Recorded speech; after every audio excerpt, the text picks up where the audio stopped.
કીર્તિ Patel Junagadh police સ્ટેશનમાં હાજર થઈ છે। પોતાના વકીલ સાથે પોલીસ સ્ટેશનમાં હાજર થઈ મૃગીકુંડમાં સ્નાન કરવા બાબતે નોંધાઈ છે ફરિયાદ। ધાર્મિક લાગણી દુભાવવાની ફરિયાદ નોંધાઈ છે, ત્યારે પ્રભાસ પાટણના બજરંગદાસ બાપુએ નોંધાવી હતી ફરિયાદ અને ફરિયાદના આધારે કીર્તિ પટેલ પોતાના વકીલ સાથે પોલીસ સ્ટેશનમાં હાજર થઈ છે। વધુ માહિતી સાથે સંવાદદાતા અશોક જોડાઈ ગયા છે ફોન લાઈન પર।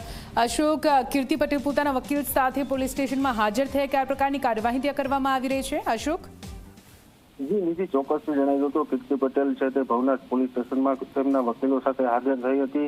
મુરગીકુંડમાં સ્નાન કરવા બાબતે આ ફરિયાદ કરવામાં આવી હતી। પોતાના વકીલો સાથે પોલીસ સ્ટેશને હાજર રહી છે। ધાર્મિક લાગણી દુભાવવાને લઈને હાલ જે તે ફરિયાદ કરવામાં આવી હતી।